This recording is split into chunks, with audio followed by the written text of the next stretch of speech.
अच्छा जी, आपका जो नेक्स्ट सेशन है वो बेसिकली है फ्लटर ऐप डेवलपमेंट, ठीक है। आपने ऐप डेवलपमेंट देखी कि एंड्रॉयड में ऐप डेवलपमेंट किस तरह से करते हैं, ठीक है। अब एंड्रॉयड में जब आपने ऐप डेवलपमेंट की तो वो जस्ट एंड्रॉयड डिवाइसेस के लिए थी, आईओएस पे आप उन ऐप्स को रन नहीं कर सकते हैं, ठीक है। तो फ्लटर बेसिकली एक ऐसा फ्रेमवर्क है जिसके थ्रू आप अब जो ऐप्स बनाते हैं वो क्रॉस प्लेटफॉर्म होती है, मीन्स आप उनको मल्टीपल डिवाइसेस पे रन कर सकते हो, ठीक है। चाहे वो एंड्रॉयड डिवाइसेस हों चाहे वो आईओएस हों, आप उनको एक ही कोड के थ्रू दोनों पे रन कर सकते हैं। फ्लटर एक फ्रेमवर्क है और उसमें जिस लैंग्वेज का हम इस्तेमाल करते हैं दैट इज़ बेसिकली डार्ट, ठीक है। डार्ट लैंग्वेज को यूज़ करके हम, डार्ट एक प्रोग्रामिंग लैंग्वेज है जिसको यूज़ करके हम क्या करेंगे, हम ऐप्स को डेवलप करेंगे, ठीक है। अच्छा, अब हमारे पास ये है कि basically iOS versus Android applications को पहले हम थोड़ा सा देख लेते हैं कि आईओएस एप्लीकेशंस क्या हैं और एंड्रॉयड एप्लीकेशंस क्या हैं। एंड्रॉयड तो आपने बनाई भी हैं तो अच्छे तरीके से पता होगा आपको कि एंड्रॉयड ऐप्स होती क्या हैं, ठीक है, किस तरह से हम उनको क्रिएट करते हैं। और अभी आपने अगर प्रोजेक्ट भी बनाया होगा तो आपको अच्छे से आइडिया होगा कि भाई उस पर आपने किस तरह से काम किया है। बेसिकली एंड्रॉयड में जो आपने लैंग्वेज इस्तेमाल की थी दैट इज़ XML आपने फ्रंट एंड के लिए की थी और जावा आपने बेसिकली बैक एंड के लिए की थी, ठीक है। और उसके लिए आप जो टूल इस्तेमाल करते हैं वो है एंड्रॉयड स्टूडियो, ठीक है। उसमें आप अपनी ऐप्स को डेवलप करते हैं, डेवलप करने के बाद आप अपने मोबाइल पे उसको टेस्ट करते हैं और चेक कर लेते हैं, एंड देन आप जो डेटाबेस इस्तेमाल करते हैं दैट इज़ फायरबेस डेटाबेस जो कि क्लाउड डेटाबेस है, ठीक है। ओके, एंड्रॉयड डेवलपमेंट के लिए मल्टीपल लैंग्वेजेस का इस्तेमाल होता है, आप कॉटलिन भी इस्तेमाल कर सकते हैं, जावा भी इस्तेमाल कर सकते हैं, ठीक है। तो आपने जो यूज़ की थी दैट इज़ जावा, ठीक है। अब अगर हम आईओएस ऐप्स पे आ जाएं तो आईओएस जो है Android basically just Android devices के लिए होती हैं, ठीक है। और आईओएस ऐप्स जो होती हैं ना वो एप्पल डिवाइसेस के लिए होती हैं। इनको आप मल्टीपल प्रोग्रामिंग लैंग्वेजेस के थ्रू डेवलप कर सकते हैं। मेन जो आईओएस की प्रोग्रामिंग लैंग्वेज होती है दैट इज़ स्विफ्ट लैंग्वेज, ठीक है। और आईओएस की जो ऐप्स होती हैं उनकी एक्सटेंशन होती है .ipa, ठीक है। जो एंड्रॉयड की ऐप्स होती हैं उनकी एक्सटेंशन क्या होती है .apk, सही हो गया। अच्छा, अब ये तो बेसिक है कि आईओएस की ऐप्स अलग से अगर आप बनाना चाहें तो वो स्विफ्ट में बनाएंगे, अगर आप एंड्रॉयड की ऐप्स अलग से बनाना चाहें तो आप जावा या कॉटलिन में से किसी का भी इस्तेमाल करेंगे, ठीक है। वालेकुम अस्सलाम, आपने फिजिकल लेक्चर लेना था? ओके, नो इशू, बैठे। के लिए हमें क्या करना पड़ेगा, फ्लटर की ज़रूरत पड़ेगी, ठीक है। तो आपको डिफरेंस पता होना चाहिए कि एंड्रॉयड और आईओएस में फ़र्क क्या है, ठीक है। एंड्रॉयड की जो ऐप्स है ना, आपकी एंड्रॉयड की ऐप्स बेसिकली आपकी सिर्फ एंड्रॉयड डिवाइसेस पे ही चलती हैं। अब आईओएस डिवाइसेस पे वो रन नहीं होती हैं, ठीक है। तो आईओएस के लिए आपकी एक अलग लैंग्वेज है दैट इज़ स्विफ्ट प्रोग्रामिंग, ठीक है। उसके लिए जब आप उसका कोड करते हो तो वो जो ऐप्स होती हैं वो आपकी जितनी भी आपकी आईओएस डिवाइसेस हैं उनके ऊपर आप उनको रन कर सकते हो, एप्पल डिवाइसेस पे उनको रन कर सकते हो, ठीक है। तो आपने एंड्रॉयड में आपको इतना आइडिया होगा कि आपने लैंग्वेज कौन सी पढ़ी है, ठीक है। हम डेवलपमेंट के लिए बहुत सारी लैंग्वेजेस को इस्तेमाल कर सकते हैं, लेकिन आपने एंड्रॉयड में जावा इस्तेमाल की बैक एंड डेवलपमेंट के लिए, ठीक है। और फ्रंट एंड के लिए आपने क्या इस्तेमाल किया था, XML इस्तेमाल किया, सही है, ठीक है।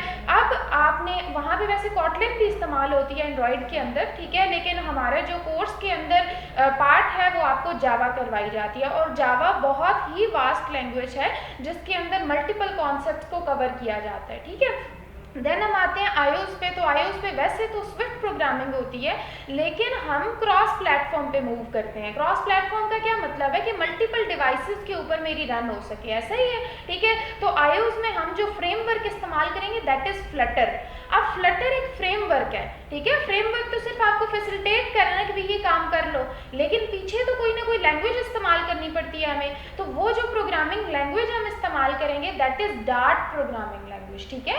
जो डार्ट है ना वो एक प्रोग्रामिंग लैंग्वेज है जो कि डेवलपमेंट के लिए इस्तेमाल की जाती है। ये सिमिलर है, जैसे आप ऊप नहीं पढ़ते, C++ पढ़ते हैं, ठीक है। तो ये बिल्कुल सेम है, सिर्फ सिंटेक्स में थोड़ा बहुत डिफरेंस है आपका, ठीक है। तो वो साथ साथ हम देखेंगे कि भाई इसमें फ़र्क क्या है। और आपकी जो एंड्रॉयड की आपके पास होती थी जब आप APK बनाते थे तो उसकी एक्सटेंशन क्या होती थी, .apk होती थी ना, ठीक है। लेकिन आईओएस की एक्सटेंशन क्या होती है आपके पास, .ipa, ठीक है। तो डिफरेंट एक्सटेंशंस हैं जो कि डिफरेंट पर्पसेस के लिए इस्तेमाल की जाती हैं, ठीक है। ओके, नेक्स्ट अगर हम आ जाएं तो नेक्स्ट आपके पास क्या है जी, अच्छा ओके, तो बताया हुआ है कि भाई क्रॉस प्लेटफॉर्म वर्क एनवायरनमेंट होता क्या है। मैंने आपको बताया क्रॉस प्लेटफॉर्म ये है कि मल्टीपल डिवाइसेस के ऊपर आपकी रन हो सके।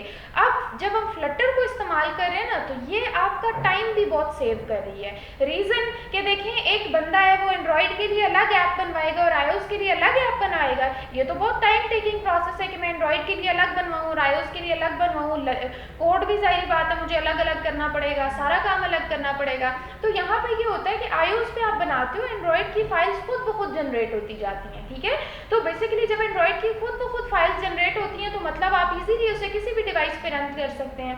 अभी हम iOS की ऐप्स बनाएंगे तो आप देखेंगे हम उसको iOS पे भी रन कर सकते हैं और एंड्रॉयड पे भी रन कर सकते हैं, ठीक है। तो फायदा ये होता है कि ये क्रॉस प्लेटफॉर्म्स के ऊपर आप इसको चला सकते हैं, ठीक है।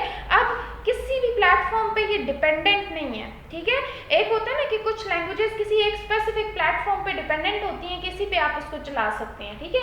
लेकिन जो डार्ट है ना वो किसी पे डिपेंडेंट नहीं है। आप VS कोड पे चलाएं, आप एंड्रॉयड स्टूडियो पे चलाएं, आप कहीं पे भी चलाएं, आपको सिर्फ डार्ट का एक प्लगइन इंस्टॉल करना पड़ता है, हम काम कर लेते हैं। आप लोगों ने एंड्रॉयड स्टूडियो डाउनलोड किया हुआ है ना, हम उसी के अंदर डार्ट का प्लगइन कर लेंगे, ठीक है। Okay, the next one is time constraint, यानी टाइम की बचत है कि अलग-अलग ऐप्स बनाने से बेहतर है कि आप एक ही दफ़ा सारा काम कर लो, ठीक है। और यहाँ पे आप देखेंगे कि एंड्रॉयड में तो आपने मल्टीपल फोल्डर्स पढ़े ना, फ्रंट एंड के लिए अलग फोल्डर है, बैक एंड के लिए अलग फोल्डर है, इसी तरह इमेजेस रखनी है तो उसका अलग फोल्डर है, ठीक है। डिफरेंट है ना, यानी आप फ्रंट एंड बनाते हो तो लेआउट के फोल्डर में रखते हो फाइल्स, बैक एंड बनाते हो तो जावा का अलग फोल्डर होता है जिसमें पैकेज नेम लिखा हुआ होता है, ठीक है। इस तरह पिक्चर्स रखते हो तो उसके अंदर ड्रॉएबल का फोल्डर होता है, ठीक है। तो लेकिन आप जब डार्ट में फ्लटर में काम करोगे ना तो एक ही मेन डॉट डार्ट की फाइल होगी, फ्रंट एंड भी उसी में, बैक एंड भी उसी में, यानी डार्ट की ही लैंग्वेज को यूज करते हुए हम फ्रंट एंड भी करेंगे और बैक एंड भी करेंगे, ठीक हो गया।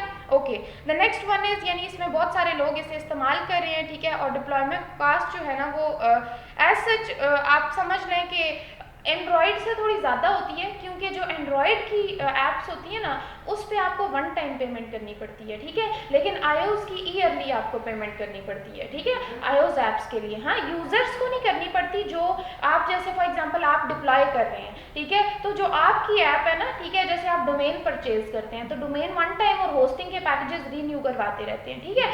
तो iOS के लिए ये है कि iOS की ऐप के लिए ना आपको ईयरली कुछ पैकेज बाय करने पड़ते हैं, ठीक है। लेकिन एंड्रॉयड के लिए बस वन टाइम पेमेंट करनी पड़ती है, उसको आपने उसी पे चलाना होता है, ठीक है। हाँ, प्ले स्टोर पे जो होते हैं, ठीक है, वो आपको करने पड़ते हैं, सही है। लेकिन एंड्रॉयड के लिए ऐसा कोई सिनेरियो नहीं होता। एंड्रॉयड के लिए ये होता है कि आप एक ही दफ़ा प्ले स्टोर का अकाउंट बाय करें, एक अकाउंट से आप मल्टीपल ऐप्स को लॉन्च कर सकते हैं ना, ठीक है। डिपेंड करता है फिर अगर आपका अकाउंट सस्पेंड नहीं होता है, ठीक है, किसी भी एक्टिविटी की वजह से, तो आप तब तक उसको क्या कर सकते हैं, चला सकते हैं, ठीक है। तो ये बेसिकली कुछ रिक्वायरमेंट्स होती हैं जो कि हमें फुलफिल करनी पड़ती हैं। नेक्स्ट अभी फ्लटर है क्या, आपको पता होना चाहिए कि फ्लटर जब आप पढ़ रहे हैं तो जाहिर बात है एक चीज़ का पता होना चाहिए कि वो है क्या।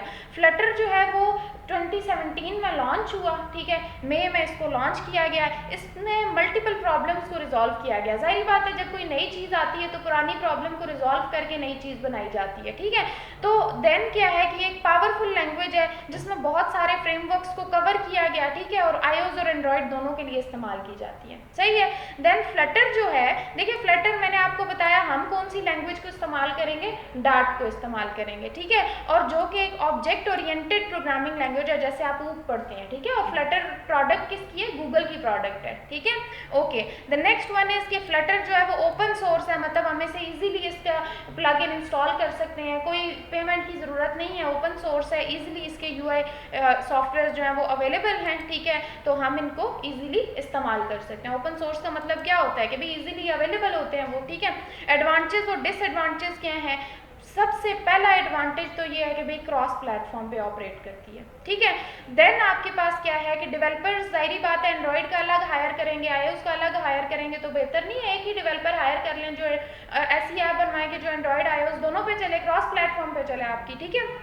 लेस डेवलपमेंट कॉस्ट, वही बात है जब आप दो दो बनवाएंगे तो हर एक को अलग कॉस्ट पे करनी पड़ेगी, अदरवाइज ऑब्वियसली थोड़ी कॉस्ट की भी बचत हो जाती है, आपको टाइम भी आपका कम लगता है। और फ्लटर का ना डिज़ाइन बहुत पावरफुल है, ठीक है, एज कम्पेयर टू एंड्रॉयड, ठीक है। अब आप जो UI बनाते हो ना, इसके लिए पावरफुल विजेट्स हैं, बस इस्तेमाल करें, उसके थ्रू आप क्या कर सकते हैं, ईजिली अपनी ऐप को रेडी कर सकते हैं, ठीक हो गया। डिसएडवांटेज में क्या आता है कि भाई ऐप्स जो आप फ्लटर के थ्रू बनाते हैं ना, वो थोड़ी सी जो ओल्डर डिवाइसेस होती हैं ना, उन पर स्लो हो जाती हैं। जाहिर बात है, आप ऐप्स का जब आप API लेवल सेलेक्ट करते हो, जब आप एंड्रॉयड की मैं बात कर रही हूँ, जब आप प्रोजेक्ट नया बनाते हो तो बहुत सारे स्टेप्स होते हैं ना जिनको फुलफिल करना होता है, आप API चूज करते हो, लास्ट स्टेप ये होता है, ठीक है। API आप 21 इस्तेमाल करते हो, API के नेम्स होते हैं, लॉलीपॉप है, ठीक है, मार्शमैलो है, कौन सी API आप इस्तेमाल कर रहे हो, ऐसा ही है, यानी कौन सा वर्जन नेम आप इस्तेमाल कर रहे हो। तो डिपेंड करता है, कुछ ऐप्स आपने देखे कि आप पुराने मोबाइल पे इंस्टॉल करें तो वो इंस्टॉल नहीं हो रही होती, ठीक है, आपको उसका वर्जन अपडेट करना पड़ता है, तब जाके वो इंस्टॉल होती हैं, ठीक है। तो मसला ये होता है कि वो ऐप्स नए वर्जन पे बनी हुई होती हैं, और ऐसे मोबाइल जो कि जिनका वर्जन आउटडेटेड होता है, तो उन पे वो चलती नहीं है, ठीक है, तो ये इशू आ रहा होता है। तो जो iOS है ना, एंड्रॉयड में फिर भी ये इशू बहुत कम आता है, लेकिन iOS में ये है कि ज़रा बहुत ओल्डर डिवाइसेस में चले जाए ना, तो ऐप्स बहुत स्लो हो जाती हैं, ठीक है। ऐप बनाते हुए पता किस तरह लगता है कि हमारी ऐप की रिक्वायरमेंट है एंड्रॉइड के ये वर्जन हो गया या iOS का स्पेसिफिक। अच्छा, वर्जन आप ना जब API चूज करते हो ना, नीचे खुद ब खुद लिखा हुआ आ जाता है, आप देखते हो वो लिखा हुआ दिखाता है कि 99% डिवाइसेस पे ये सपोर्ट करती है। वो 99% डिवाइसेस वो ना देखता है कि इस टाइम पे मार्केट में कितनी, यानी कि क्या चल रहा है, क्योंकि आपको पता है मार्केट में नई डिवाइसेस आती ही जाती हैं, ठीक है, तो बहुत पुराने वर्जन खत्म होते जाते हैं, लेकिन उनको इस लिहाज तक बिल्ड किया जाता है कि उनको अपग्रेड किया जा सके, ठीक है, ताकि अगर पुराने यूजर्स भी हैं तो वो भी उन ऐप्स को इस्तेमाल कर सकें। तो आप ऐसी ऐप चूज करते हो जिसमें तकरीबन 99% जो लोग हैं वो उसको इस्तेमाल कर सके। फिर 99 के बाद आप देखें, आपका जो मैक्सिमम टारगेट होता है ना, वो अचीव हो जाता है कि भाई इतने लोग अगर इस्तेमाल करते हैं, 1% नहीं भी करते, 2% नहीं भी करते, तो इट्स ओके, ठीक है। तो वो नीचे आपको जैसे ही API लेवल चूज करते हैं ना, ये API लेवल पे डिपेंड करता है। नई API आएगी, अगर अभी मैं एंड्रॉइड की बात करूँ तो 7 से भी क्रॉस कर चुकी है, ठीक है।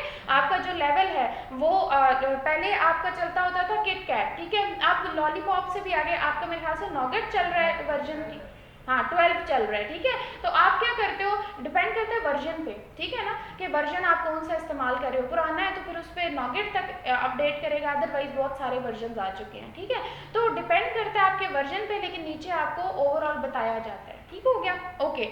अब आप देखें तो सेकेंड डिसएडवांटेज क्या है कि फ्लटर जो है ना, मतलब नेटिव ऐप की तरह फील नहीं आपको होता, ठीक है, कि जैसे नेटिव ऐप्स होती है ना, आपकी नेटिव ऐप्स किसके थ्रू बनाई जाती है, नेटिव ऐप्स का कोई आइडिया, उसी लैंग्वेज पे। तो फ्लटर जो है ना, वो नेटिव ऐप नहीं है, मतलब फ्लटर फ्रेमवर्क को इस्तेमाल करते हुए लैंग्वेज कोई भी इस्तेमाल कर लें, चाहे डार्ट करें, चाहे आप स्विफ्ट प्रोग्रामिंग करें, ठीक है, तो किसी भी लैंग्वेज को इस्तेमाल करते हुए आप इस ऐप को बना सकते हो। क्लियर? फ्लटर लैंग्वेज नहीं है, फ्लटर फ्रेमवर्क है। ये किसी भी लैंग्वेज को, फ्लटर किस लैंग्वेज में डिजाइन किया गया, ये ऑब्जेक्ट ओरिएंटेड पे डिजाइन किया गया है, ठीक है। तो आप ऑब्जेक्ट ओरिएंटेड में आप कह सकते हो C++ भी हो सकती है, ठीक है, लेकिन इन्होंने ऑब्जेक्ट ओरिएंटेड अप्रोच को इस्तेमाल किया है, ठीक है। तो ये बेसिकली फ्लटर लैंग्वेज नहीं है, ये एक फ्रेमवर्क है जिसने क्या किया, जो अपने अंदर किसी लैंग्वेज को, आप किसी भी लैंग्वेज को इस्तेमाल कर सकते हैं, ठीक है ना, तो वो जो भी लैंग्वेज आप इस्तेमाल करें कर सकते हैं, लेकिन करंटली जो है वो डार्ट चल रही है, तो हम डार्ट पढ़ेंगे इंस्टेड ऑफ स्विफ्ट, ठीक है, ओके।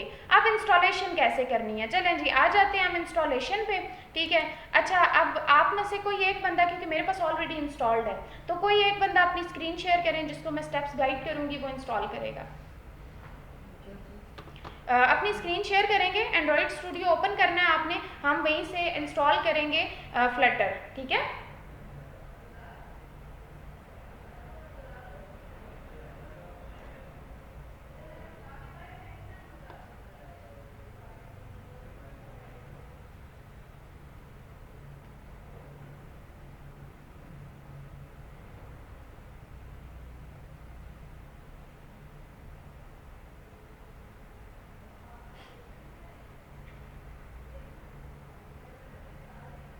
हाँ जी, कौन शेयर कर रहा है, उज़ैर आप शेयर कर रहे हो, ठीक हो गया।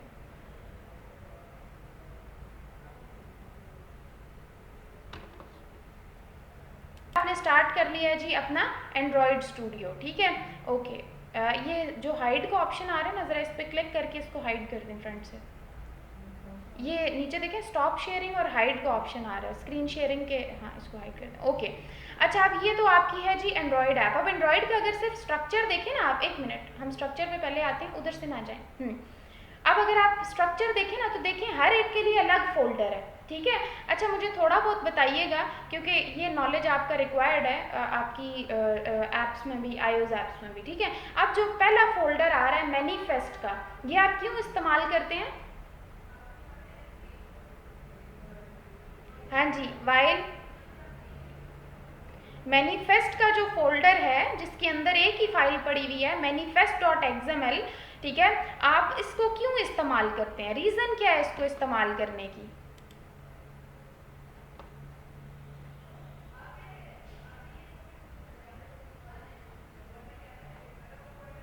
अच्छा मैं बता रही हूँ, नोट डाउन कर लें अपने पास बेशक। आप क्या करते हो, मैनिफेस्ट की जो फाइल है ना, आप अक्सर देखते हो ऐप आप इंस्टॉल करते हो तो परमिशंस आ रही होती हैं, अलाउ एक्सेस टू जो भी है मीडिया वगैरह या जितनी भी चीज़ें हैं वो एक्सेस मांग रही होती हैं आपसे, ठीक है। तो जितनी भी परमिशंस होती हैं ना वो आप मैनिफेस्ट के अंदर देते हो। सबसे पहला काम क्या है, परमिशंस को असाइन करना, ठीक है। चाहे स्टोरेज की परमिशन है, चाहे इंटरनेट एक्सेस की परमिशन है, परमिशंस की मल्टीपल टाइप्स होती हैं, ठीक है। चाहे गैलरी से आपने कुछ एक्सेस करना है, ये सारे स्टोरेज परमिशंस में आ जाती हैं, ठीक है। तो परमिशंस के लिए आप मैनिफेस्ट को इस्तेमाल करते हो। सेकंड पर्पस क्या है इसका, आप अपनी देखें जब आप ऐप करते हैं, इंस्टॉल करते हैं, तो आपका एक फर्स्ट पेज आ रहा होता है, होम पेज, जिसे आप समझ लें कहते हैं स्प्लैश स्क्रीन, ऐसा ही है ना, ठीक है। तो वो आपका फर्स्ट पेज होता है और उसके बाद आप बताते हो कि इसके बाद ये पेज आएगा, फिर इंटेंट के थ्रू बताते हो कि इसके बाद ये पेज आएगा, ऐसा ही है ना। तो आपकी जो पहला पेज होता है ना, मल्टीपल जो एक्टिविटीज होती हैं एंड्रॉइड के अंदर, हर पेज को क्या कहते हैं, एक्टिविटी, ऐसा ही है। तो जितनी भी एक्टिविटीज होती हैं वो इस जो फाइल में आके रजिस्टर हो जाती हैं, ठीक है। तो आप अगर इस फाइल को ओपन करें ना, फाइल को ओपन करें, एक्टिविटी का टैग लगा होगा, ये एप्लीकेशन के अंदर आए ना तो लाइन नंबर आएगा 16 है या 14 है, एक्टिविटी का टैग लगा हुआ है, ठीक है। और एक्टिविटी के अंदर आपकी पहली एक्टिविटी है मेन एक्टिविटी, ठीक है, क्योंकि अभी आपके पास जो जावा क्लास है ना वो एक ही बनी हुई है, दैट इज मेन एक्टिविटी, ऐसा ही है ना। ये आपकी एक्टिविटी यहाँ आके क्या हो चुकी है, रजिस्टर होगी, आपको मैन्युअली रजिस्टर नहीं करना पड़ता। आप कोई भी एक्टिविटी बनाते हो ऑटोमेटिकली देखेंगे दूसरा पेज बनाएंगे ना, वो भी यहाँ आके रजिस्टर हो जाएगा। लेकिन अब उनमें फर्क क्या होगा, आप जब दूसरा पेज बनाएंगे ना, ठीक है, तो उसमें ये इंटेंट फिल्टर नहीं लगा हुआ आएगा, ठीक है। ये जो बीच में एक्टिविटी के अंदर देखें आपके पास लगा हुआ है इंटेंट फिल्टर, लगा हुआ ना टैग, जब आप दूसरी एक्टिविटी बनाएंगे ना उसमें ये नहीं लगा हुआ आएगा। क्यों, फर्क क्या होता है, इंटेंट फिल्टर उस एक्टिविटी में लगता है जो आपकी सबसे पहले आनी होती है। जैसे स्प्लैश है, स्नैपचैट इस्तेमाल करते हैं ना, उसमें पहले एक येलो सी स्क्रीन आती है और फिर थोड़ी टाइम बाद अगली स्क्रीन आ जाती है, उसे क्या कहते हैं, स्प्लैश स्क्रीन, ठीक है। जैसे आपकी वेबसाइट में लैंडिंग पेज होते हैं, ठीक है, स्प्लैश स्क्रीन ऐसे ही काम करती है कि फ्रंट पे सबसे पहले आ रही होती है, ठीक है। तो ये बेसिकली इंटेंट फिल्टर वहाँ लगाते हैं जो आपका पहला पेज होता है, बाकी सारे पेजेस इंटेंट के थ्रू खुद ब खुद मूव करते जाते हैं, समझ आई, ठीक है। तो ये दो पर्पसेस होते हैं मैनिफेस्ट के, एक तो परमिशन ग्रांट करना, एक एक्टिविटीज को रजिस्टर करना, समझ गए, ठीक है। जावा में आपको पता है जावा का बैकएंड का जितना कोड होगा वो कहाँ पे आएगा, जावा के फोल्डर में आएगा, ठीक है। देन अगर आप नीचे आए ना तो RES का एक फोल्डर बना हुआ है आपके पास, RES है ना इधर, RES का मतलब होता है रिसोर्सेज। अब रिसोर्सेज क्या हो सकते हैं, फ्रंट एंड का डिज़ाइन, वो भी एक रिसोर्स है, डिज़ाइन में कोई आइकन इस्तेमाल हुआ है, कोई इमेज इस्तेमाल हुई है, वो भी एक रिसोर्स है, कलर इस्तेमाल हुआ है, वो भी एक रिसोर्स है, कोई स्ट्रिंग इस्तेमाल की है, वो भी एक रिसोर्स है। तो ये सारे रिसोर्सेज में आएंगे। अब रिसोर्स में अगर आप देखें ना तो पहला फोल्डर है ड्रॉएबल, नाम से ही पता चल रहा है जितनी भी ड्राइंग्स हैं, जितनी भी इमेजेस हैं, जितने भी आइकन्स हैं, जो आपने बैकग्राउंड बनाने हैं, जो आपने शेप्स बनानी है, वो सारी की सारी कहाँ पे आएंगी, ड्रॉएबल में आएंगी, ठीक हो गया। उसके बाद अगर आ जाए लेआउट पे, देखो आप अपनी स्क्रीन को स्ट्रक्चर करते हो ना, यानी बटन किधर लगा हुआ आएगा, स्क्रीन का स्ट्रक्चर क्या होगा, एडिट टेक्स्ट कहाँ पे आएगा, टेक्स्ट व्यू कहाँ पे आएगा, कौन सा लेआउट में इस्तेमाल करूंगी, तो वो स्ट्रक्चर होता है आपकी स्क्रीन का। तो जो फ्रंट एंड आपका होता है ना वो कहाँ पे होता है, लेआउट के फोल्डर में, मल्टीपल फाइल्स होती हैं उसमें आप अपने फ्रंट एंड के पेजेस रखते हो, ऐसा ही है, देन आ जाएं आप मेन्यू वाले फोल्डर पे। ये डिफ़ॉल्ट नहीं बना हुआ आता आपके पास, जब आप ऐप बनाते हो तो मेन्यू का फोल्डर नहीं बना हुआ आता, आप खुद इसको बनाते हो, ठीक है। आप कैसे बनाते हो, रिसोर्स पे राइट क्लिक करके एक फोल्डर बनाते हो, एंड्रॉइड रिसोर्स डायरेक्टरी बनाते हो ना, और उसके अंदर मेन्यू की फाइल बनाते हो। फिर ये डिफ़ॉल्ट तो नहीं बना हुआ आता आपके पास, जब प्रोजेक्ट बनाएंगे तब नहीं बना हुआ आएगा, जब आप खुद रिक्वायरमेंट है ना मेन्यू की तब बना हुआ आता है। अब अगर आप मेन्यू को ओपन करें ना, मेन्यू आप देखते हैं मल्टीपल टाइप्स के मेन्यू होते हैं। मेन्यू की क्या टाइप्स होती हैं? एक तो टॉप के आ रहे थे, साइड के आ रहे थे, हम्म एक चीज इसमें ये लगता है बटन में आ रही है। अच्छा, मेन्यू की मेन टाइप्स होती हैं context menu, option menu, popup menu, समझ गए, ठीक है। वो जो साइड पे आ रहा होता है ना, दैट इज नेविगेशन ड्रॉअर, वो भी मेन्यू की एक कैटेगरी है, ठीक है। तो उसको कहते हैं, आपका ये कौन सा मेन्यू है?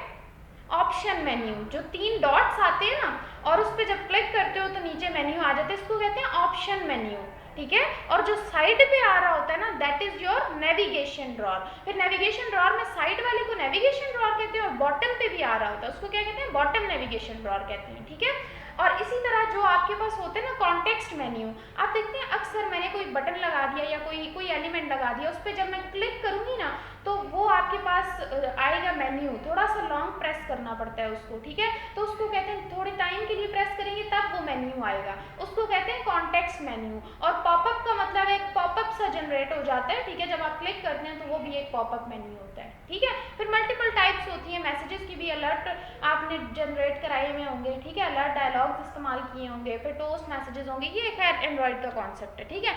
इसी तरह अगर नीचे आ जाए मिप मैप, तो ये आइकन के लिए इस्तेमाल किया जाता है कि आप अपनी ऐप का आइकन यहाँ पे रखते हो, ऐसा ही है, ठीक है। देन अगर आप नीचे आ जाए तो आपके पास वैल्यूज़ का फोल्डर है, वैल्यू के अंदर कलर की फाइल होगी, आपकी string.xml की फाइल होगी, आपकी थीम्स होंगे, थीम के ऐप का डार्क मोड में क्या आएगा और लाइट मोड में क्या आएगा, 2 मोड्स पड़े होते हैं ना इसके अंदर, ठीक है। और लास्ट आपके पास ग्रेडल का फोल्डर होता है, ये इंजन है। अगर आपने कोई थर्ड लाइब्रेरी इस्तेमाल करनी है ना, अगर आपने कोई डिज़ाइनिंग के लिए कोई लाइब्रेरी उठानी है तो वो आप यहाँ पे आके पहले लाइब्रेरी डालेंगे, सिंक करेंगे और उसके बाद अपने प्रोजेक्ट में उसको इस्तेमाल कर सकते हैं। इसी तरह आपने फायरबेस पढ़ी, तो फायरबेस में क्या है, फायरबेस डेटाबेस है ना, लेकिन वो एक क्लाउड डेटाबेस है, ठीक है। वो एक थर्ड प्लेटफॉर्म है जिसको हमने यहाँ आके इस्तेमाल करना है। तो मैं यहाँ पे पहले क्या करूँगी, कनेक्शन बनाऊँगी और उसके बाद मैं उसको क्या करूँगी, इस्तेमाल करूँगी। फ्लटर के साथ भी फायरबेस होती है? जी, ज़रूरी नहीं है फायरबेस करें, लेकिन हम करते फायरबेस हैं, ठीक है। क्लाउड डेटाबेस को हम इस्तेमाल करते हैं जो कि हमारे सिलेबस में इंक्लूड है, लेकिन डेटाबेस कोई भी इस्तेमाल कर सकते हैं, ये नहीं कि मैं एक लिमिटेड डेटाबेस में उसी के साथ काम करूँ।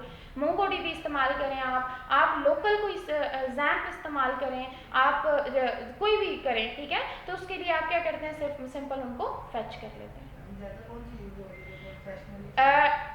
क्लाउड डेटाबेसेस ज़्यादा इस्तेमाल होती हैं, ठीक है। क्लाउड में ये होता है ना कि देखिए डाटा आपका जो है ना क्लाउड होता है, ठीक है, यानी कि वो उन्होंने मल्टीपल ऑप्शंस प्रोवाइड कर दिए हैं, ठीक है। तो क्लाउड डेटाबेसेस मोस्टली इस्तेमाल हो रही हैं, लेकिन सम टाइम पर लोग दूसरी जो रिक्वायरमेंट होती हैं, क्योंकि कुछ लोगों की अब क्लाउड पे शिफ्ट करना पड़ता है उनको अपनी वेबसाइट्स को, तो अगर वेबसाइट ऑलरेडी किसी और डेटाबेस पे बनी हुई है तो ऐप के लिए दूसरी डेटाबेस तो नहीं चेंज करेंगे, वही वेबसाइट वही डेटाबेस इस्तेमाल करें, फिर वो APIs वगैरह बना के उस पर कर लेते हैं, ठीक है। तो ये डिपेंड करता है, लेकिन बहरहाल मोस्टली अगर अभी की बात की जाए तो क्लाउड का ज़्यादा डिमांड है, ठीक है। चाहे वो फिर कोई भी क्लाउड डेटाबेस हो सकती है, चाहे मोंगोडीबी है, चाहे फायरबेस है, चाहे कुछ भी है, ठीक है। तो ये मल्टीपल आपकी चॉइस है। अच्छा, बहरहाल हमने इंस्टॉल कैसे करना है, फाइल के ऑप्शन पे जाएं, हाँ जी, सेटिंग्स में आ जाएं, यहाँ पे सेटिंग का ऑप्शन होगा आपके पास, देखें ये बिल्कुल, हाँ ये क्लिक करें इस पर, ओके, आप वेट करें, डायलॉग आएगा आपके पास। अच्छा, अब यहाँ पे ना आपके पास ये प्लगइन्स का ऑप्शन आ रहा है, इस प्लगइन्स पे ज़रा क्लिक करें, एडिटर से नीचे ये, जी, अब वेट करें ताकि ये लोड कर ले, ठीक है। अब इंस्टॉल्ड में इंस्टॉल्ड आ रहे होंगे, मार्केट प्लेस में वो जो आपने सर्च करने हैं, मार्केट प्लेस के नीचे देखें टाइप करना है आपने, टाइप का ऑप्शन आ रहा है, टाइप टू सी ऑप्शन, तो यहाँ सर्च करें, ज़रा यहाँ लिखें फ्लटर, हाँ सामने किधर, अच्छा ये नीचे आ रहा है, ठीक हो गया, बस इस पर क्लिक कर दें, सही हो गया, हाँ जी। एक्सेप्ट करें, जैसे ही आप इसको एक्सेप्ट करेंगे तो ये कहेगा कि भाई देखें Flutter plugin require dart also, इसने बोला था ना वो मैसेज पढ़ लिया करें, एक मिनट, इंक मेरे ड्रॉ में होगी, ठीक है। तो डार्ट ऑटोमेटिकली इंस्टॉल कर लेगा, क्योंकि फ्लटर जब आप इंस्टॉल कर लो ना तो उसके लिए डार्ट रिक्वायर्ड है, यानी जो लैंग्वेज आप इस्तेमाल कर रहे हैं, तो ऑटोमेटिकली ये आप देखिएगा आप डार्ट भी इंस्टॉल हो जाएगा और फ्लटर भी इंस्टॉल हो जाएगा, ठीक है। ओके, फ्लटर हो गया। अब फ्लटर के बाद वो कह रहा है आईडीई को रीस्टार्ट करें, क्योंकि चेंजेस सेव करने के लिए आईडीई को रीस्टार्ट करना पड़ता है। करें रीस्टार्ट आईडीई। तो ये आपके एंड्रॉयड को रीस्टार्ट कर देगा, ठीक है। ओके,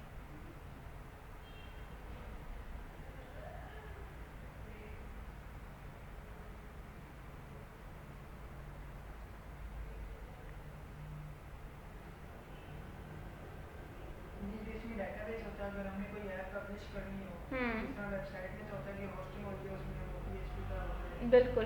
तो उसमें वेबसाइट ऐप में किस तरह होता है? ऐप में डायरेक्टली क्या करते हैं आप ना, ऐप का पूरा फोल्डर नहीं डालते, ठीक है। डेटाबेस के लिंक्स आप प्रोवाइड करते हैं, क्योंकि ऑटोमेटिकली आप किसी क्लाउड प्लेटफॉर्म पे अपनी डेटाबेस को करते हैं, ठीक है। तो जब वो क्लाउड में पड़ी होती है ना, तो आप उसका लिंक ऑटोमेटिकली डाल देते हैं। वो ऐप में तो ऑटोमेटिकली ऑटो जनरेटेड होता है, लेकिन लिंक आप उस ऐप के अंदर डालते हो। और ऐप भी जब आप देते हो ना, आप ऐप के फोल्डर्स नहीं अपलोड करते, आप क्या करते हो एपीके अपलोड करते हो, ठीक है। जब आप ऐप पब्लिश कर रहे होते हो, ठीक है, तो क्या रिक्वायर्ड होता है, आपकी ऐप का नेम, कुछ डिस्क्रिप्शन रिक्वायर्ड होती है। और आप देखें, अगर आप प्ले स्टोर पे जाएं कोई ऐप इंस्टॉल करने लगते हैं, नीचे स्क्रीनशॉट्स भी आ रहे होते हैं ऐप के डिज़ाइन के, आपको स्क्रीनशॉट्स भी अपलोड करने पड़ते हैं, ठीक है। फिर ऑथर की इन्फॉर्मेशन देनी पड़ती है आपको कि जो है आपके, ठीक है। और उसके बाद एपीके अपलोड करनी पड़ती है। अब देखिए आपकी ऐप का जब नया वर्जन आता है, ठीक है, यानी ऐप में कुछ अपडेट्स आ गई हैं, तो आप पूरा फोल्डर नहीं करोगे, आपके पास जो फोल्डर पड़ा हुआ है ना, उसमें अपडेट करके उसकी दोबारा एपीके बिल्ड करोगे, ठीक है। और वो एपीके आप वहाँ पे अपलोड करोगे, ठीक है, ताकि उसमें जो भी अपडेट्स आए वो उसको लिंक कर सके। और ऑटोमेटिकली आपकी डेटाबेस किधर होती है, एपीके के अंदर होती है, क्योंकि एपीके ऐप से लिंक है, ठीक है। ऐप के अंदर क्या है, डेटाबेस कनेक्टेड है, तो डेटाबेस का जस्ट आप लिंक देते हो, ठीक है, वो ऑटोमेटिकली उस डेटाबेस को क्या करता है, एक्सेस करता है। और ऐप के अंदर ऑटोमेटिकली डेटाबेस होती है आपकी, ठीक है। फोल्डर्स जैसे हम वेब में करते हैं ना, फोल्डर्स 1 बाय 1 जाके हमें करने पड़ते हैं, फाइल्स एक्सेस करनी पड़ती हैं, वैसा कुछ यहाँ सिनेरियो नहीं होता, ठीक है। हाँ, डिफरेंट है। ओके, अच्छा जी, अब आपका रीस्टार्ट हो गया। अब जरा जाएं फाइल के ऑप्शन में दोबारा। तो पहले आपके पास आता होता था न्यू पे जाएं, फाइल में जाके न्यू, पहले सिर्फ आता होता था न्यू प्रोजेक्ट। अब नीचे देखिए न्यू फ्लटर प्रोजेक्ट आ रहा है, ठीक है। तो ये किस वजह से आ रहा है, जो हमने प्लगइन इंस्टॉल किया उस वजह से आ रहा है, ठीक हो गया। अच्छा, अब अगर आप अपने फ्लटर का वर्जन चेक करना चाहते हो ना, तो नीचे CMD, बल्कि एक काम करें ना, अच्छा मैंने सिर्फ डार्ट का प्लगइन करवा दिया है, अब ये डॉक्टर तो इशू करेगा। अच्छा, एक और काम कर लें, आप इस तरह से करें, सी ड्राइव ओपन करें, फिर मैं फ्लटर का प्रोजेक्ट बनवाती हूँ। अच्छा, फ्लटर को ना टेस्ट करने के लिए इसका एक एनवायरनमेंट होता है फ्लटर डॉक्टर, ठीक है। बेसिकली वो क्या करता है कि अगर कोई भी कमांड आपने रन करनी है, कहीं पे एरर आ रहा है, कुछ चेक करना है, तो वो फ्लटर डॉक्टर जो होता है ना, वो आपकी हेल्प करता है, ठीक है। अच्छा, उसके लिए सबसे पहले आपने करना ये होता है, इसका स्टेबल वर्जन इंस्टॉल करना होता है, ठीक है। ओके, अब आप ये काम करें, सी ड्राइव में आगे ना, यहाँ एक फोल्डर बनाए न्यू, हाँ, सी ड्राइव में एक न्यू फोल्डर बना लें, SRC के नाम से बना लें, न्यू फोल्डर SRC, ठीक है। ओके, अब आप जाएं, अपना ब्राउज़र ओपन करें,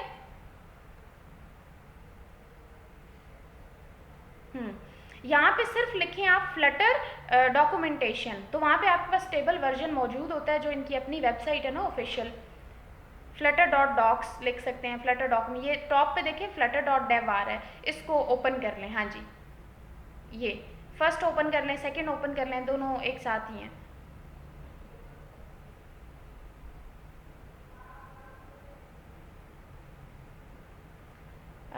अच्छा, गेट स्टार्टेड पे जाएं ज़रा।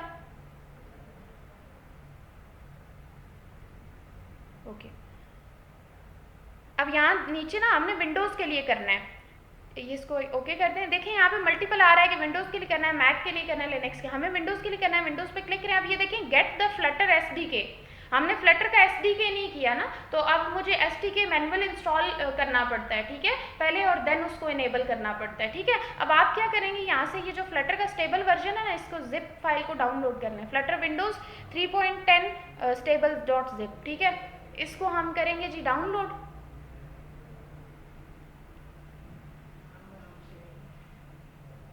चलें ये अब आराम से होगा। ओके, तो बेसिकली ना, अच्छा मैंने स्टेप वो पहले करवा दिया आपको, ठीक है, क्योंकि एंड्रॉयड ओपन था। आप पहले कोशिश किया करें ये स्टेप कंप्लीट किया करें, ताकि ये आपके सारे एसटीके इसको पहले जनरेट कर लेना, फिर ऑटोमेटिकली फ्लटर का सेटअप बिल्ड करते हैं, ठीक है।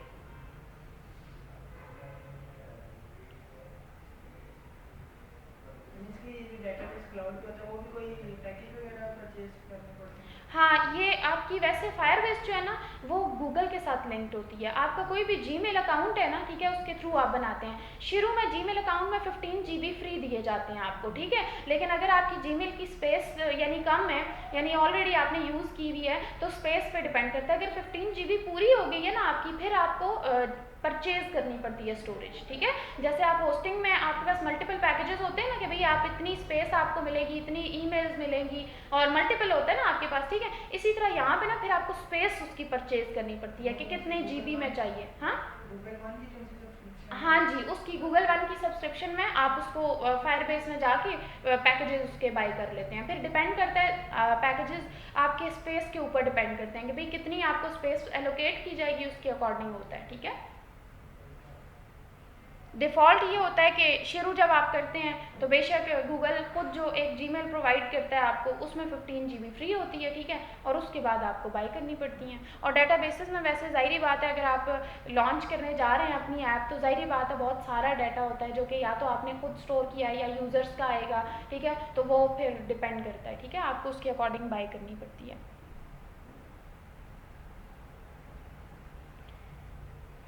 अच्छा चलें, ये तो थोड़ा टाइम ले रहा है ना, फिर मैं इस पे आती हूँ, वापस चले जाएं एंड्रॉयड स्टूडियो पे।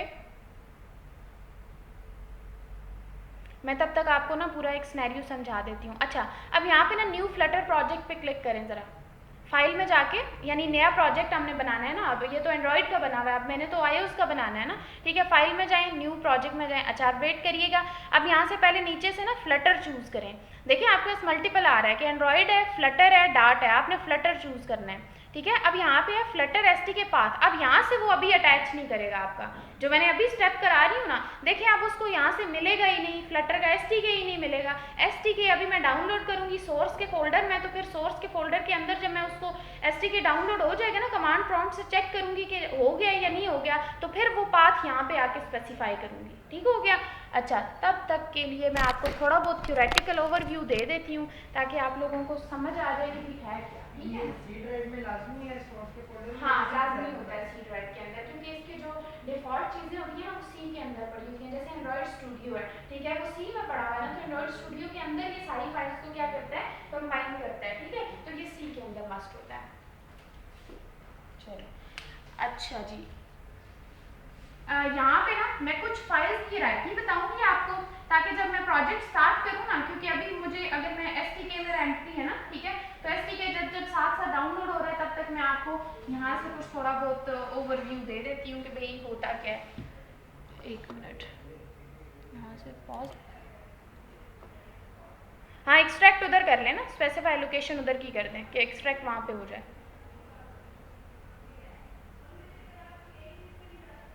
ठीक है।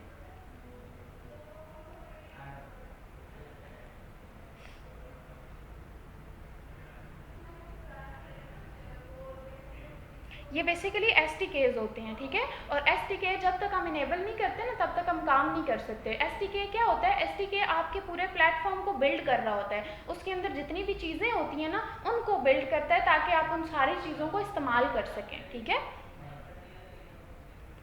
एंड्रॉयड में भी एसटीके करते थे ना आप, एंड्रॉयड में एसटीके में जाके एसटीके मैनेजर में जाते हैं, वहाँ पे आपके पास टूल्स आते हैं कुछ, और कुछ आपके पास कह लें एपीआईज आती हैं, ठीक है, कि कौन सी एपीआई आपने इंस्टॉल करनी है,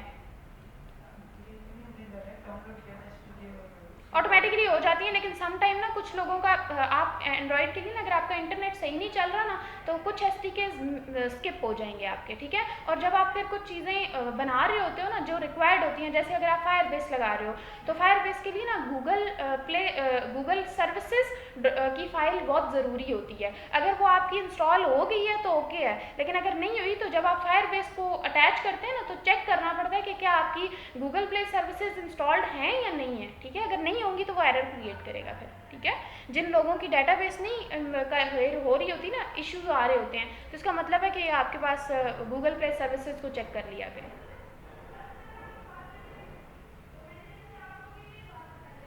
जैसे एक वेबसाइट है उसका डेटाबेस PHP में होगा, उसी का हम ऐप बना रहे हैं, बिल्कुल। तो इसका डेटाबेस फायरबेस में होगा? नहीं, फायरबेस में नहीं होगा। अगर ऑलरेडी एक वेबसाइट है जो कि PHP में, आप वो PHP का ही डाटा उठाएंगे। आप क्या करते हो, आप APIs बनाते हो उसके लिए। API क्या होती है? API एक थर्ड पार्टी है ना, जो कि डाटा को रीड कर रही होती है बस, और इसका कोई काम नहीं होता। रीड करना है, इंसर्ट करना है, जो भी काम करना है, ठीक है। CRUD ऑपरेशंस ही होते हैं उसमें भी। अब आप क्या करते हो, आपको जो वेब एंड का डेवलपर होता है ना, वो क्या करते हैं, वो आपको APIs देता है बना के। वो बना के दे देगा रिट्रीव की, इसी तरह इंसर्ट की API बना के दे देगा, वो API बना के। अब आपने क्या करना है, अगर एंड्रॉयड की मैं बात करूं तो उसमें आप लाइब्रेरीज इस्तेमाल करते हो। रेट्रोफिट आजकल इस्तेमाल हो रही है, वैसे तो वोले भी इस्तेमाल होती है, लेकिन आजकल जो इस्तेमाल होती है रेट्रोफिट 2 है, ठीक है। अब रेट्रोफिट 2 क्या करती है, वो डाटा को वहाँ से रीड कर लेती है, ठीक है। यानी आप वही डाटाबेस इस्तेमाल करोगे, ये नहीं कि डाटाबेस ऐप के लिए अलग बनाओगे। वही PHP वाली डाटाबेस की सिर्फ डाटा APIs के थ्रू फैच कर लोगे। वो जो APIs आपको वेब वाला बंदा देगा ना, आपने यहाँ पे उनको इनिशियलाइज करा देना है, और बस उनमें से रेट्रोफिट के थ्रू डाटा गेट करते जाएं और पोस्ट करते जाएं। रिक्वेस्ट वही होती है, पोस्ट पुट डिलीट, ठीक है। आपके पास गेट होती है, पोस्ट होती है, पुट होती है, डिलीट होती है। आपको पता नहीं ये रिक्वेस्ट क्या काम करती हैं, ठीक है। बस इन रिक्वेस्ट के थ्रू आपने डाटा वगैरह भेज देना, ठीक है। वो नहीं है कि मैं उसके लिए फायरबेस अलग बनाऊंगी। मैंने आपको पहले यही बताया ना कि पुरानी जो बनी हुई है, अगर किसी डेवलपर ने PHP पे बनाई हुई है तो फिर वो APIs इस्तेमाल होंगी, ठीक है ना। कि API बनाएंगे, बस उन APIs के थ्रू सिर्फ एंड्रॉयड डेवलपर का क्या काम होता है, उन APIs को अपने साथ लिंक करना, ठीक है।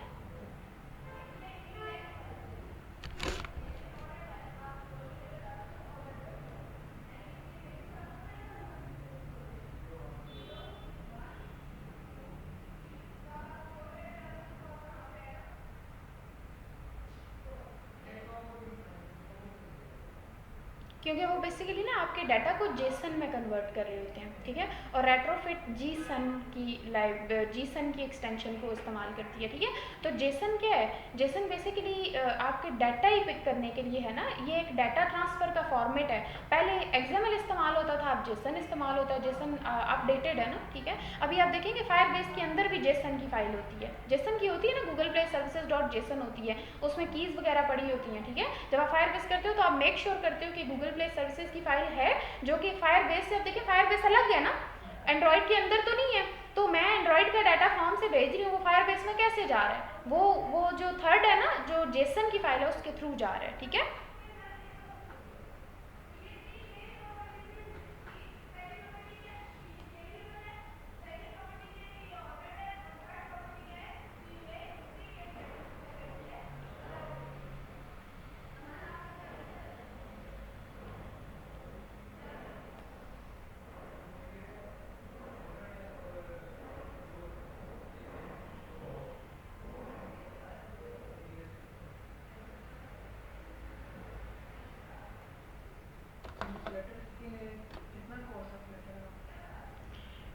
फ्लटर के 14 सेशन हैं मेरे ख्याल से, 14 सेशन हैं।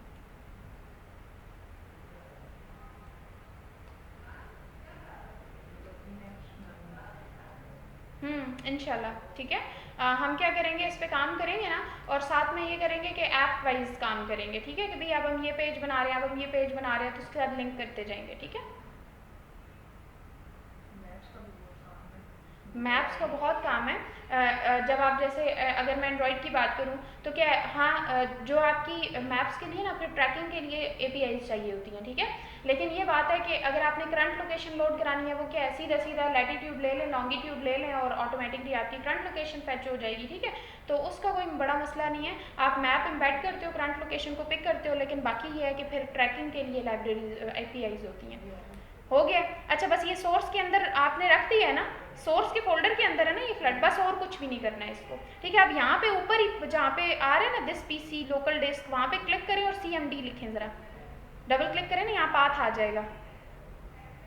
हाँ, बैक नहीं जाना था, यही ओपन करें, फोल्डर वहीं पे रखना है आपने, यहाँ पे नहीं CMD ओपन करना, क्योंकि मुझे लोकेशन CMD की वहाँ पे चाहिए ना, यानी लोकेशन में जो करंट डायरेक्टरी फैच हुई होगी ना, ये चाहिए C सोर्स, ठीक है। बस आप यहाँ पे लिख दे CMD, बेशक हाँ इधर आगे ना लिखें, इसको रिमूव करके लिखें CMD, वो ऑटोमेटिकली ये पाथ फेच करेगा।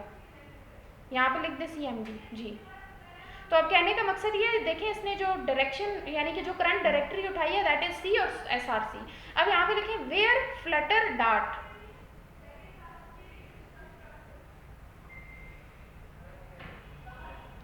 ठीक हो गया, एंटर कर दें। कुड नॉट फाइंड, अच्छा एक काम करें, कैंसिल करें इसको दोबारा और फ्लटर का फोल्डर ओपन करके ना कर लें। अब फ्लटर का फोल्डर पहले ओपन करें, अब करें इसको बैच फाइल्स मिलती हैं यहाँ से या नहीं। अब CMD लिख दें यहाँ पे, अब लिखें where flutter dart. Could not find files, क्यों भाई? फ्लटर का वर्जन चेक करें, वैसे फाइल्स नहीं मिल रही तो वर्जन भी नहीं मिलेगा। जस्ट लिखें Flutter double dash version, space देनी है, फिर डबल डैश लगाएंगे, अंडरस्कोर नहीं डैश, हाँ वर्जन, डबल डैश के बाद वर्जन नहीं, स्पेस नहीं देनी थी ना, डबल डैश और साथ ही वर्जन लिख देना था। हाँ जी अभी चेक करें। एक मिनट, मेरे ख्याल से ये तो मैंने कमांड में कहीं मिस्टेक की है फ्लटर का वर्जन चेक करने के लिए। बहरहाल एक मिनट वेट करें, फ्लटर का वर्जन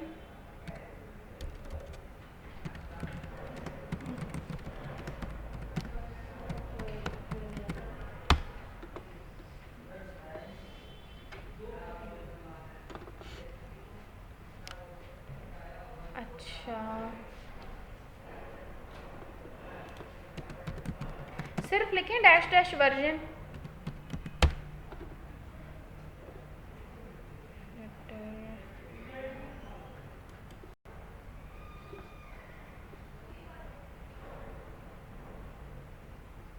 हाँ फ्लटर डैश डैश वर्जन ही है आपके पास, बट मैं कमांड भेज रही हूँ, इसको कॉपी कर लें। माइट भी फ्लटर की स्पेलिंग क्या लिख रहे हैं आप? वैसे तो यही होती है। हाँ मैंने वैसे चैट में आपको कमांड भेज दी है, फ्लटर डबल डैश वर्जन ही है। आई गेस फिर स्पेस नहीं आती, लेकिन स्पेस रिक्वायर्ड होती है फ्लटर के बाद, बट चेक कर लें इसको, ठीक है।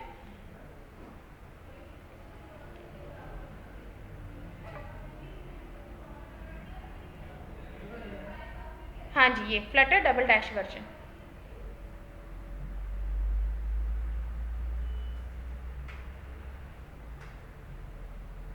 अभी चेक करें। It is not recognised as a command, मतलब वो मेरे ख्याल से आपका फ्लटर का वेयर फ्लटर डार्ट नहीं मिल रहा ना, इस वजह से। अच्छा एक और काम करें, कैंसिल करें CMD को, आप जाएं एंड्रॉयड स्टूडियो ओपन करें। ID ही आपने कैंसिल कर दिया था। अच्छा एंड्रॉयड स्टूडियो पे जाएं, यहाँ पे आप अपना पाथ दें, पाथ यहाँ से ब्राउज करें ना, C सोर्स और वो ये 3 डॉट्स आ रहे हैं ना, उस पर जाके हाँ अपना path C then source folder,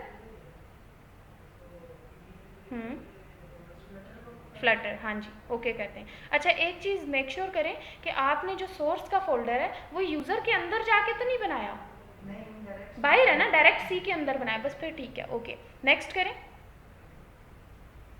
okay अब यहाँ पे ठीक है, अब हो जाएगा, चेक कर लेते हैं इसको। अब यहाँ पे अपने प्रोजेक्ट का नेम लिखेंगे, ठीक है, साथ आपको पता है लोकेशन आ रही है, ठीक है, जो आपकी प्रोजेक्ट की लोकेशन है। डिस्क्रिप्शन आप कुछ भी दे सकते हैं प्रोजेक्ट की, ठीक है, ये आपके ऊपर है। प्रोजेक्ट की टाइप क्या, हम ऐप बना रहे हैं, लेकिन यहाँ मल्टीपल चीज़ें आप सेलेक्ट कर सकते हैं, अगर आप डिपेंड करता है आप बना क्या रहे हैं। ड्रॉप डाउन पे जाएँ ना, जो ऊपर है ना प्रोजेक्ट टाइप, उसके ड्रॉप डाउन में जाएँ ज़रा जी। यहाँ पे देखिए, अगर आप प्लग इन बना रहे हैं तो प्लग इन चूज़ करेंगे, अगर आप पैकेज बना रहे हैं, मॉड्यूल बना रहे हैं, स्केलेटन बना रहे हैं, जो चीज़ बना रहे हैं वो चूज़ करेंगे। हम अभी एप्लीकेशन बना रहे हैं तो हम एप्लीकेशन चूज़ करेंगे, ठीक है। देन ऑर्गेनाइजेशन, जैसे आपकी डोमेन नेम होता है ना, ठीक है, ये बिल्कुल आपकी ऑर्गेनाइजेशन होती है। यहाँ पे आप अपना कुछ भी नेम लिख सकते हैं, ठीक है। ये com dot by default example लिखा हुआ है ना, आप यहाँ पे कुछ भी लिखें, ठीक है, ये आपकी ऑर्गेनाइजेशन नेम को रिप्रेजेंट करता है। देन एंड्रॉइड लैंग्वेज हम जावा इस्तेमाल करेंगे, कॉटलिन नहीं इस्तेमाल करेंगे। एंड्रॉइड लैंग्वेज में जावा, आईओएस लैंग्वेज में स्विफ्ट आपने चूज रहने। अब ये देखिए क्रॉस प्लेटफॉर्म, यहाँ पे देखें ये एंड्रॉइड पे भी चलेगा, आईओएस पे भी चलेगा, लिनक्स पे भी, मैक ओएस पे भी, वेब पे भी और विंडोज पे भी, ठीक है। तो क्रॉस प्लेटफॉर्म को सपोर्ट कर रहा है ना ये, ठीक हो गया। ओके जी नेक्स्ट क्रिएट करते हैं इसको। हाँ प्रोजेक्ट की लोकेशन कुछ भी रख सकते हैं, ये ज़रूरी नहीं है C में रखेंगे, ठीक है, ये कुछ भी रख सकते हैं आप, it's up to you. Change कर लें बेशक।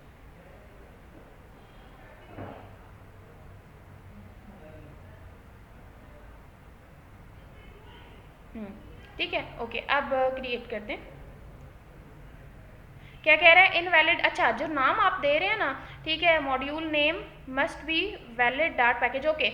आप ऊपर फ्लटर स्पेस दे रहे हैं, अंडरस्कोर डालें बीच में, ये स्पेस अलाउड नहीं है ना, अंडरस्कोर और देन आप फिर करें एंटर। अच्छा जी, एक मिनट, अब किस में कह रहे हैं, लोअर केस। अच्छा, फ्लटर का एफ देखें ना, कैपिटल किया हुआ है ना, तो ये लोअर केस से स्टार्ट होता है, अपर केस से नहीं होता, ठीक है। अब चलें तो अब ये चलेगा, ठीक है, ओके।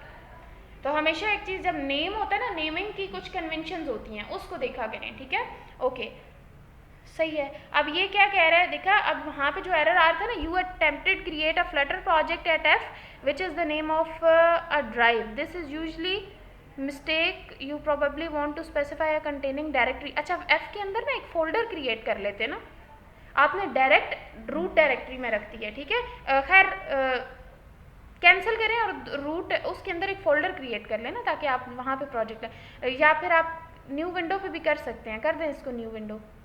चलें, कैंसिल कर दिए तो आप उसको पहले आप ना कोशिश किया करें डायरेक्ट ड्राइव में ना रखा करें, ठीक है। एफ में, हाँ, या तो इन फोल्डर्स को यूज़ कर लें या फिर नया फ़ोल्डर बना लें, फ्लटर प्रोजेक्ट्स बना लें या कुछ भी, ठीक हो गया। हाँ, अब आप वहाँ से ना दोबारा यही प्रोसीजर रिपीट करेंगे और अपना प्रोजेक्ट बना लेंगे।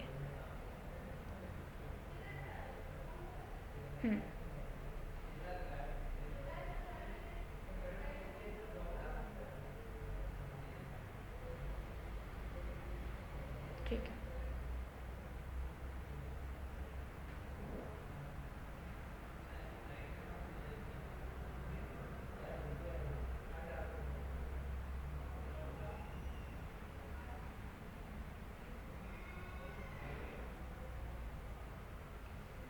जावा लैंग्वेज चूज़ कर लें, बाकी तो ठीक है। हाँ जी, फ्लटर ओवरऑल पे काम करती है ना। अच्छा, नेम में फिर क्या है, लोअर केस नहीं, तो फ्लटर तो आपने वही किया, डायरेक्टरी का कह रहे हैं। अच्छा, ये डायरेक्टरी को भी ना स्मॉल रीनेम कर लें, अपनी डायरेक्टरी को, और कोशिश किया करें, वैसे तो स्पेसेस चलें अलाउ होती हैं जी, 11 बजे तक, ठीक है। ये मेरा नहीं है, ये है आयमा का, तो ये रिसेप्शन पे रखते हैं। हाँ जी, ठीक हो गया। अब इसको चूज़ करें, क्रिएट करें। हाँ जी, ओवरऑल क्रॉस प्लेटफॉर्म है, ठीक है, विंडोज़। हाँ, एक ही कोड लिखते हैं, उसी के ऊपर सारा काम हो जाता है, क्योंकि फ्लटर है ही क्रॉस प्लेटफॉर्म, ठीक है, तो ओवरऑल सारी चीज़ों पे ये चल जाता होता है, ठीक है। रन करें ज़रा, फ्लटर डॉक्टर रन करें। अब मसला पता है क्या आ रहा है, मेरे ख्याल से हमने ना एसटी के पहले, एसटी के बाद में किया और पैकेज पहले कर लिया, ठीक है। खैर, न्यू विंडो पे करें इसको, या दिस विंडो ही करते हैं, कोई मसला नहीं है। हाँ, अभी वेट करें, ठीक हो गया। अब ये ऊपर से प्रोजेक्ट ही रहने दें, ठीक है। अच्छा, अब यहाँ पे देखें ना, यहाँ उसने फोल्डर्स लोड नहीं किए ना, एसटी के प्रॉपर उसने नहीं किया। अच्छा, एक काम करें, फाइल में जाएं, ऊपर टॉप पे, हाँ, फाइल ऑप्शन में जाके ना वापस सेटिंग्स में जाएं, प्लगइन्स में चले जाएं, प्लगइन, हाँ, पहले अनइंस्टॉल करें, दोबारा करें, ताकि वो उसके साथ ना प्रॉपरली एसटीकेस को पिक कर ले, दोनों को अनइंस्टॉल कर दें।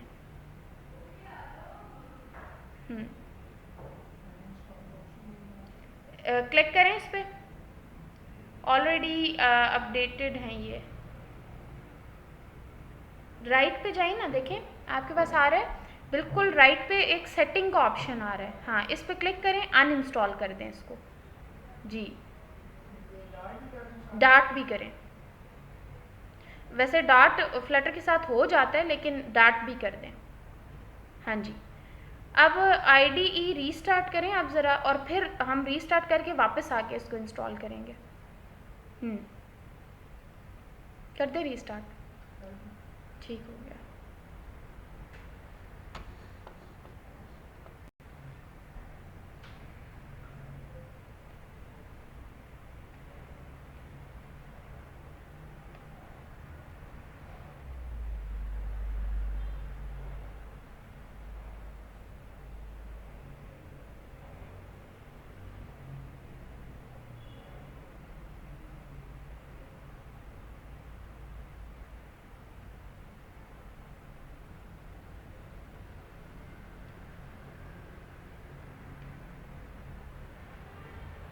चेक करें आईडी रीस्टार्ट हुआ है? ठीक है,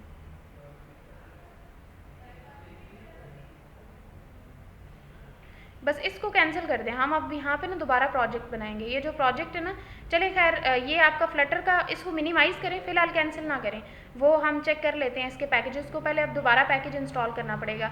जो एंड्रॉयड का ओपन किया हुआ ना प्रोजेक्ट, उसी में जाए, फाइल में जाके, सेटिंग में जाके आप दोबारा इंस्टॉल करें फ्लटर और डार्ट को।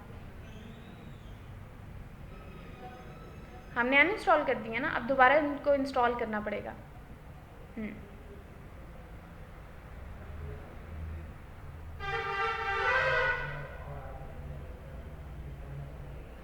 अब यहाँ पे ये नीचे आ रहा है, ठीक है, कर लें इसको इंस्टॉल।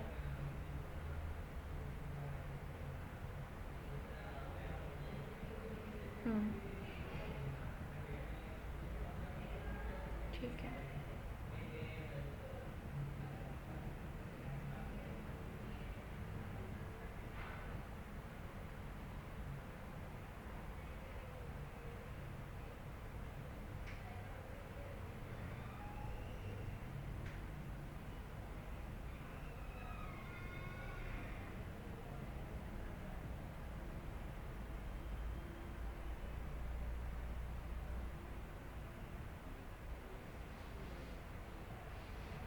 ये जो QR स्कैनर ऐप्स होती हैं, ये तो मेंशन एकदम नहीं बन रही है, आसान होती है। क्यूआर का कोड होता है बिल्ट इन।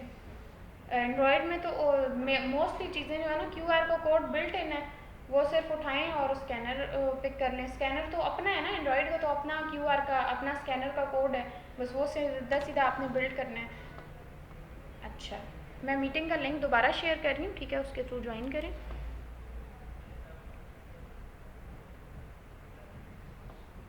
बेसिक ऐप्स में इतना टाइम नहीं लगता आपके, बस आपको ऐप की हवा ना होनी चाहिए कि भाई है क्या, बाकी तो इतना टाइम नहीं लगता है।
ओके जी, स्क्रीन दोबारा शेयर करें।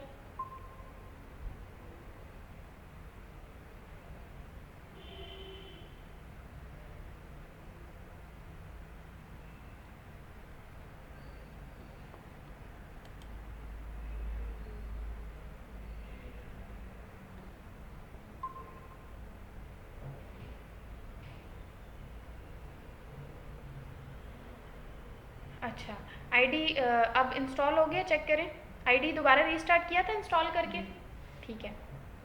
अब यहाँ पे देखें ना, अब यहाँ पे अगर आपका जो फ्लटर है ना, ये इंडेक्स कर रहा है लाइब्रेरी और डार्ट पैकेजेस को। अब इसको ज़रा लोड होने दें सारे के सारे पैकेजेस को, देन हम इस पे आते हैं।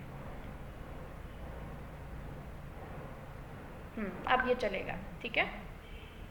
अब ये पहले नीचे से फाइल लिंक वगैरह को इंडेक्स कर लेना, ठीक है, फिर मैं आती हूँ और फिर स्टार्ट करते हैं।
हो गया?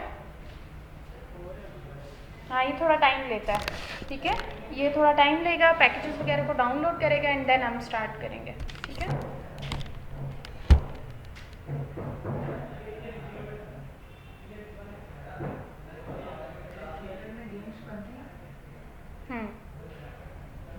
गेम्स बन जाती हैं ओवरऑल, यानी ओवरऑल काम कर लेता है, लेकिन गेम्स पे फिर डिपेंड करता है ग्राफिक्स। अगर आप फ्लटर में गेम्स बना रहे हैं ना, ठीक है, तो फिर आपको ग्राफिक्स जो है ना उसके लिए कोई और टूल इस्तेमाल करना पड़ेगा, ठीक है, क्योंकि गेम्स में मेन काम ही ग्राफिक्स का होता है, ठीक है।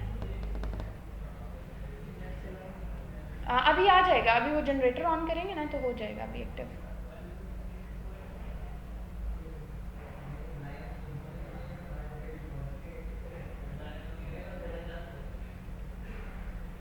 ये इधर स्टार्ट में जो सर कह रहे थे कि 2 साल में कोर्स होगा उसमें आ जाने के बाद यूनिवर्सिटी में सेकंड ईयर भी होगा स्टार्ट है। सेकंड ईयर किस चीज़ में होगा, आईसीएस में है?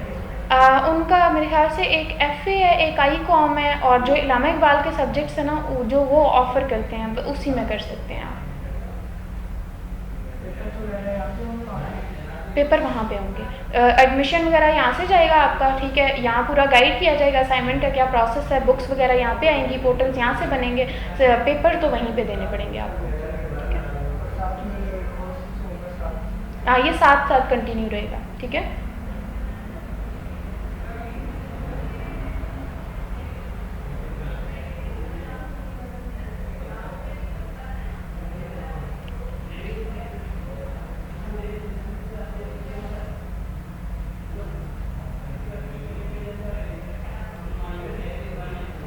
आज हम जस्ट इसको इंस्टॉल करके एक दफ़ा जो फाइल्स हैं उनको देख लेंगे और नेक्स्ट से फिर प्रैक्टिकली इसको चेक करेंगे।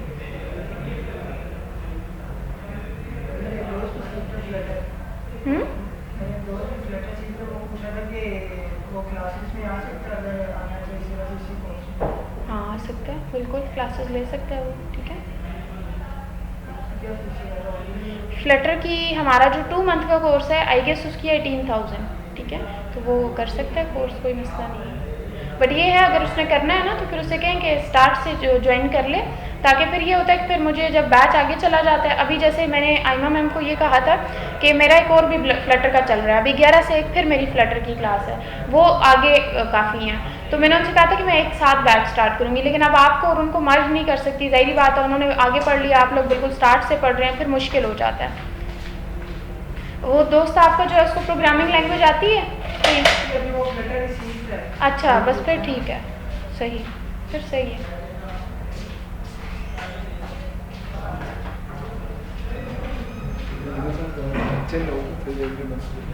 जनरेटर नहीं ऑन करेंगे? ठीक है, हाँ, कोशिश करें कि क्लास फिर वाइंड अप भी करनी है टाइम पे।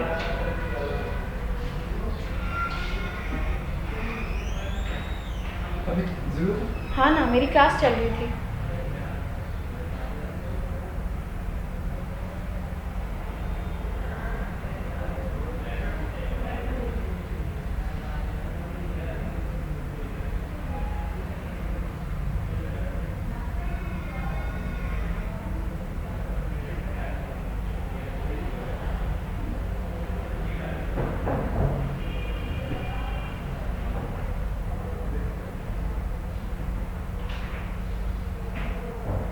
यूनिवर्सिटी में आपका कौन सा सेमेस्टर चल रहा है? थर्ड है। और थर्ड में आपने क्या क्या पढ़ा है, लाइक थर्ड सेमेस्टर तक कौन सी लैंग्वेजेस पढ़ी? हाँ, वैसे थर्ड सेमेस्टर तक तो इतनी ज़्यादा लैंग्वेजेस कवर कोई नहीं कराते, मेरे ख्याल से HTML पढ़ी होगी आपने, वो भी? अच्छा, फिर भी सब्जेक्ट तो ऑफर करते हैं ना? अभी मेरा अच्छा, पहले इंट्रोडक्शन था प्रोग्राम। अच्छा अच्छा, तो आप पहले विम्स में नहीं जाते थे? गुड। विम्स क्यों छोड़ दी थी? हाँ, ये तो है, बिल्कुल। यूनिवर्सिटीज़ में आप देखें ना, अगर आप अच्छी से अच्छी यूनिवर्सिटी में चले जाएँ ना, तो इंस्ट्रक्टर ज़ाहिरी बात है उस तरह से गाइड नहीं करते हैं, तो यूनिवर्सिटीज़ का यही हाल है। कुछ यूनिवर्सिटीज़ अभी भी हैं जिनका स्टैंडर्ड है। अभी भी शायद मैंने यहाँ से माइग्रेशन करवा लूँ, 4 सेमेस्टर के बाद, लेकिन किसी अच्छी यूनिवर्सिटी। अच्छा अच्छा, ठीक हो गया। तो यहाँ ऑप्शन है माइग्रेशन का। वैसे डिपेंड, डिग्री होनी चाहिए आपके पास, फिर चाहे किसी भी यूनिवर्सिटी की है ना, वो मैटर नहीं करता। स्किल्स हो ना आपके पास तो मसला नहीं है। पहले तो कोशिश यही है बाहर से हाँ अच्छी बात है, क्योंकि अब ज़ाहिरी बात है, अगर आपने अपना फ्यूचर बनाना है ना तो बाहर चले जाओ। हाँ तो वो अच्छी बात है कि चलें। आप एक ही भाई हो? बस फिर जा सकते हो भाई। हाँ फिर अच्छा अच्छा अच्छा, ठीक है। तो वो अच्छी बात है। बाहर ये है ना कि बंदा सेट हो जाता है, यहाँ पे ये है कि फिर बहुत एफर्ट करनी पड़ती है पाकिस्तान में।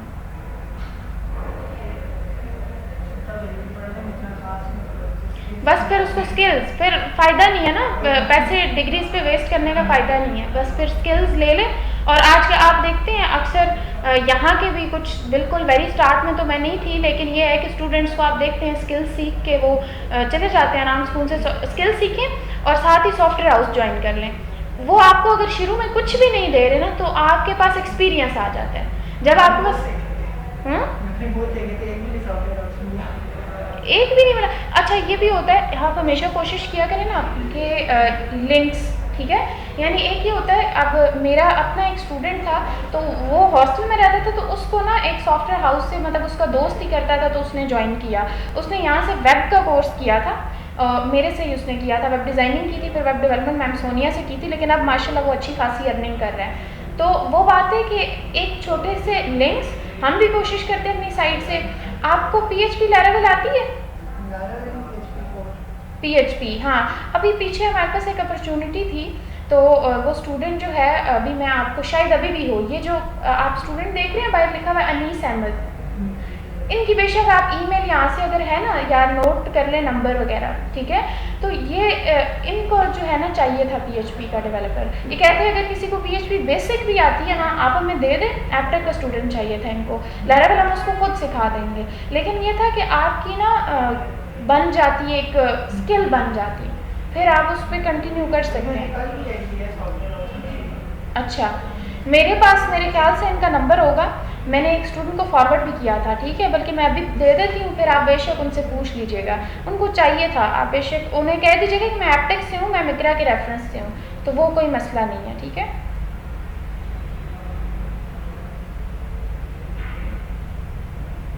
और इनको टाइमिंग का इतना इशू भी नहीं था, ये कहते बस बंदा काम वाला हो, हम खुद भी सिखाएंगे उसको, तो वो कर सकता है। नंबर आप नोट डाउन कर लें, तब तक इंटरनेट भी चल जाएगा जी। 0311 67 11 992। मैं रिपीट कर रही हूँ, 0311 67 11 992। नाम है इनका अनीस, ठीक है।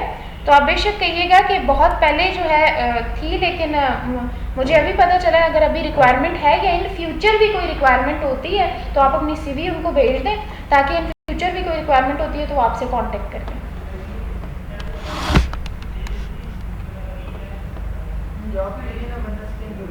बिल्कुल यही बात है, आप स्किल ढूंढें, और उसमें ये है ना कि आपका फ़ायदा है ना, थोड़ी बहुत आती थी, लेकिन वो काम ही नहीं किया, तो सारी बिल्कुल। आपको PHP आती है ना, तो वो ये कहते हैं बस PHP भी आती हो, हम खुद सिखाएंगे उसको, तो वो अच्छी बात है कि चलें उसमें काम कर लें।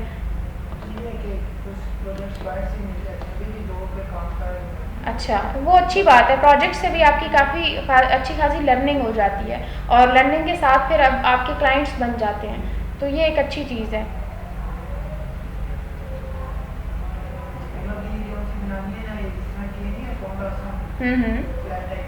अच्छा, ज़बरदस्त। अच्छा है, मतलब आप देखिए ना, वेबसाइट में कोई मुश्किल नहीं है बनाना।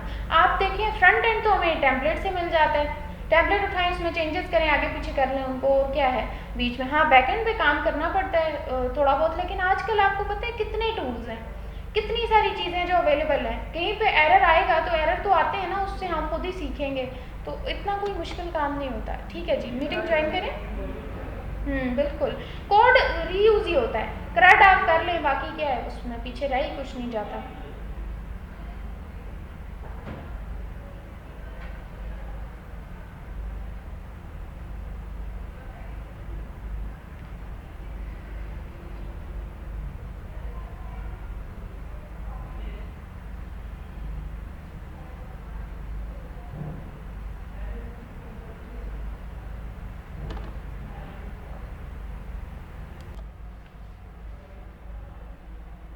हाँ जी, अब हट गया बैनर, हट गया ना। अभी अगर आप जाए ना, ये देखिए नहीं आ रहा, डिबग नहीं आ रहा ना, ठीक है।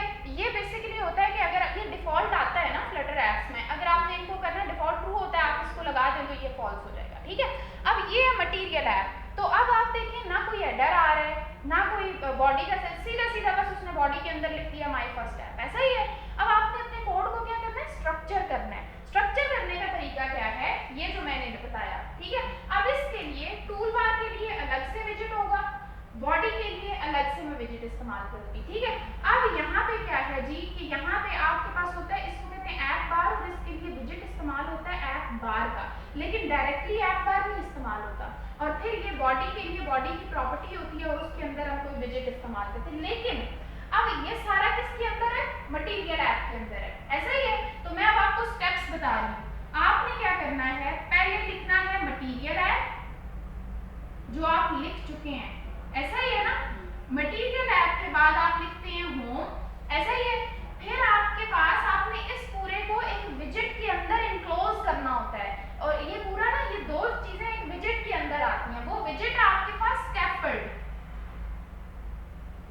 आप ये विजिट लिखेंगे, ये वाला विजिट, होम के आगे टेक्स्ट हटा दें, टेक्स्ट तो मैंने टेस्टिंग के लिए बताया था आपको, ठीक है। अब आपने ये स्कैफोल्ड विजिट कॉल करना है, होम के बाद कॉल हो गया स्कैफोल्ड विजिट। अच्छा, अब इस स्कैफोल्ड के अंदर दो चीजें आएंगी, एक आएगा ऐप बार, ऐप बार की प्रॉपर्टी कॉल करेंगे, पहले स्मॉल से ऐप बार की प्रॉपर्टी कॉल करें, हाँ जी यहाँ पे बिल्कुल ये नीचे आ रही है आपके पास। अब ऐप बार की प्रॉपर्टी हो गई ना, प्रॉपर्टी के बाद यहाँ पे मैं आपको बता रही हूँ, ये इधर ऐप बार की प्रॉपर्टी है, और उसके बाद क्या आएगा, विजिट, ऐप बार का विजिट आएगा, जो कि कैपिटल ये होगा, विजिट इस्तेमाल करें ऐप बार का, आ गया।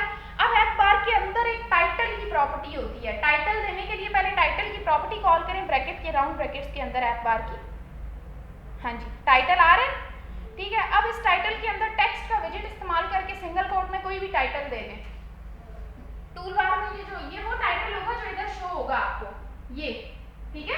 अब इधर टाइटल दे दें,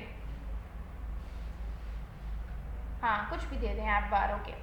अच्छा, अब आपने क्या करना है, ये जो देखें कमेंट्स ऑटोमेटिकली ऐड हो गए हैं ना आपके, ऐप बार जहाँ क्लोज हो रही है ना, ये जो लाइन नंबर 8 है आपके पास, ठीक है, कॉमा के बाद नेक्स्ट लाइन पे आ जाएं, कॉमा के बाद नेक्स्ट लाइन पे आ जाएं, ठीक है। अब यहाँ लिखें, अब ऐप बार खत्म हो गई, मैंने टाइटल शो करा दिया, अब मैं बॉडी के सेक्शन पे आऊंगी तो बॉडी का एट्रीब्यूट कॉल करूंगी, कॉल करें बॉडी का एट्रीब्यूट या प्रॉपर्टी इसे कहते हैं।